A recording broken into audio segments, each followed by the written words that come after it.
नमस्कार दोस्तों, भक्ति रचना में आपका स्वागत है। दोस्तों, इस साल पौष माह में शुक्ल पक्ष की अंतिम तिथि पौष पूर्णिमा आ रही है, जिसके व्रत का शास्त्रों में वर्णन किया गया है।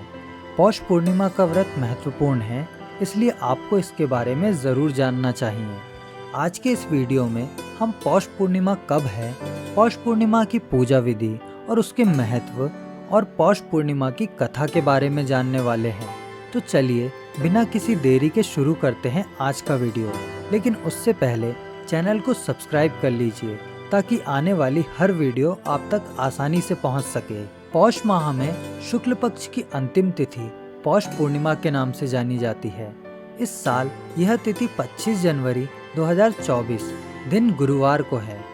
धार्मिक मान्यता के अनुसार पौष पूर्णिमा के दिन व्रत, गंगा स्नान एवं दान पुण्य करने का विशेष महत्व होता है। मान्यता है कि इस दिन किसी पवित्र नदी में स्नान के बाद दान करने से पुण्य की प्राप्ति होती है और मोक्ष मिलता है। पौष पूर्णिमा के दिन पवित्र नदियों में स्नान, दान और व्रत के अलावा रात्रि के समय चंद्रदेव और माता लक्ष्मी की पूजा भी की जाती है। ऐसा करने से माँ लक्ष्मी की विशेष कृपा प्राप्त होती है।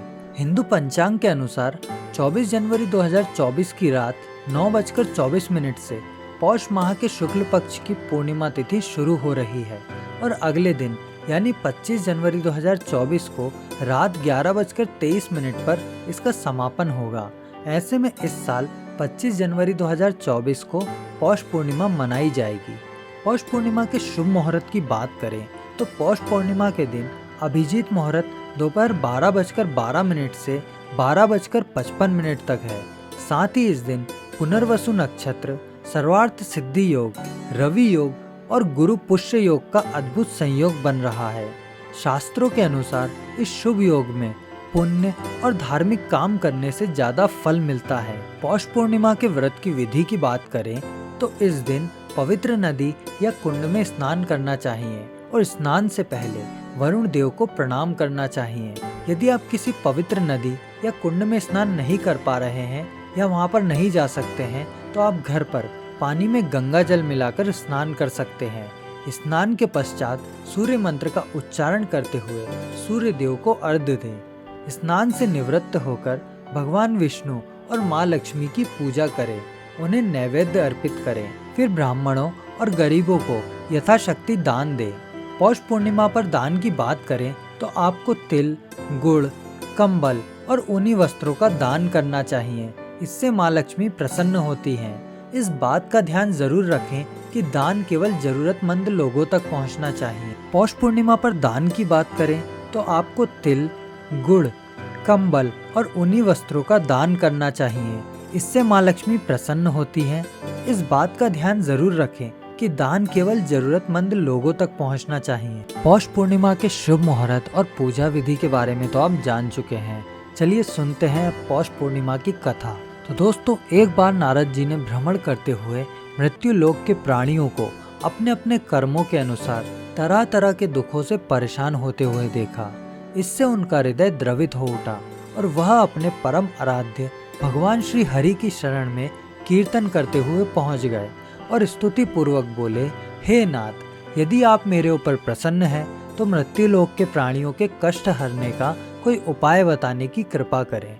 तब भगवान ने कहा, मुनिवर, तुमने विश्व कल्याण की भावना से बहुत सुंदर प्रश्न किया है।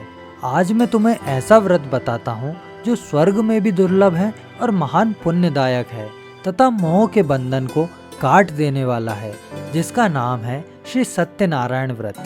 इस व्रत की कथा सुनने मात्र से ही सब दुख दूर हो जाते हैं और इसका विधि विधान पूर्वक पूजन करने से मनुष्य सांसारिक सुखों को भोगकर परलोक में मोक्ष को प्राप्त करता है। इसकी कथा के अनुसार काशीपुर नगर के एक गरीब ब्राह्मण को भिक्षा मांगते देखकर भगवान विष्णु जी ने स्वयं ही एक बूढ़े ब्राह्मण के रूप में उस निर्धन ब्राह्मण के पास गए और कहने लगे, हे विप्रे, श्री सत्यनारायण भगवान मनोवांछित फल देने वाले हैं। तुम उनका व्रत पूजन करो, जिसे करने से मनुष्य सब प्रकार के दुखों से मुक्त हो जाता है। इस व्रत में उपवास का भी अपना महत्व है, किंतु उपवास से मात्र भोजन ना लेना ही नहीं समझना चाहिए। उपवास के समय हृदय में यह धारणा होनी चाहिए कि आज श्री सत्यनारायण भगवान हमारे पास ही विराजमान है, अतः अंदर व बाहर शुचिता बनाए रखनी चाहिए और श्रद्धा पूर्वक, विश्वास पूर्वक भगवान का पूजन कर उनकी मंगलमयी कथा का श्रवण करना चाहिए। श्री सत्यनारायण जी की कथा बताती है कि व्रत पूजन करने में मानव मात्र का समान अधिकार है, चाहे वह निर्धन, धनवान, राजा हो या व्यवसायी, ब्राह्मण हो या अन्य वर्ग, स्त्री हो या पुरुष। यही स्पष्ट करने के लिए इस कथा में निर्धन ब्राह्मण, गरीब लकड़हारा, राजा उल्कामुख, धनवान व्यवसायी, साधु वैश्य, उसकी पत्नी लीलावती, पुत्री कलावती, राजा तुंगध्वज एवं गोपगणों की कथा का समावेश किया गया है। इस कथा में बताया गया है कि जैसे लकड़हारा, गरीब ब्राह्मण, उल्कामुख, गोपगणों ने सुना कि यह व्रत सुख, सौभाग्य, संपत्ति सब कुछ देने वाला है, तो सुनते ही श्रद्धा, भक्ति तथा प्रेम के साथ सत्य व्रत का आचरण करने में लग गए और फल स्वरूप सुख भोग कर परलोक में मोक्ष के अधिकारी हुए।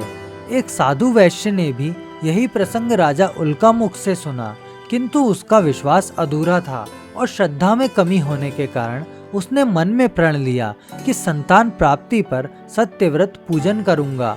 समय बीतने पर उसके घर एक सुंदर कन्या ने जन्म लिया। पत्नी ने व्रत की याद दिलाई तो उसने कहा कि कन्या के विवाह के समय करूंगा।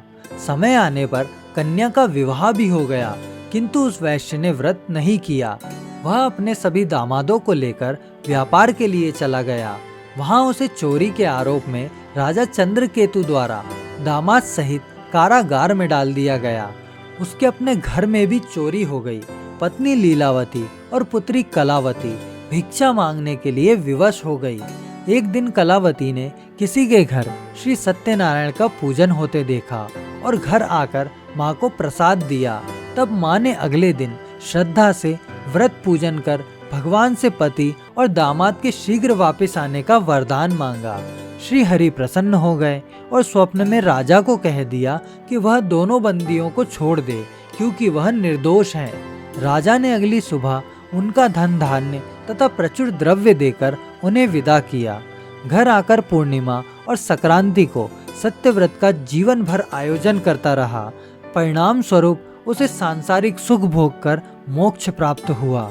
इसी प्रकार एक बार राजा तुंगध्वज ने वन में गोपगणों को श्री सत्यनारायण भगवान का पूजन करते देखा, किंतु अपने अभिमान की वजह से राजा ना तो पूजा स्थल पर गया, ना तो दूर से ही प्रणाम किया और ना ही गोपगणों द्वारा दिया प्रसाद ग्रहण किया।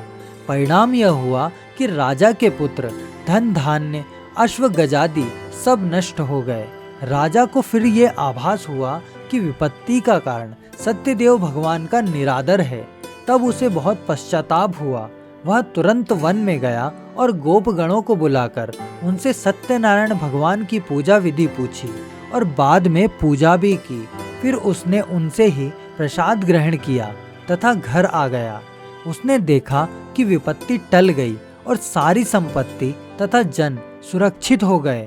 राजा प्रसन्नता से भर गया और अपना सर्वस्व भगवान को अर्पित कर दिया। तो दोस्तों, जिस तरह भगवान सत्यनारायण ने सभी के कष्ट हरे, उसी तरह भगवान सत्यनारायण हम सबके भी कष्ट हर सकते हैं। इसके लिए पौष माह में पूर्णिमा तिथि के दिन उनका व्रत करें, उनकी पूजा करें, उनका व्रत करें और विधि पूर्वक उनकी पूजा करें। आप रोजाना हमारे चैनल भक्ति रचना पर ऐसी ही भक्ति कथाएं सुन सकते हैं। इसके लिए केवल आपको चैनल को सब्सक्राइब करना है और वीडियो को लाइक करना है। आशा करते हैं आपको वीडियो पसंद आया होगा। मिलते हैं अगले वीडियो में, तब तक के लिए स्वस्थ रहें और भगवान की भक्ति करते रहें। धन्यवाद।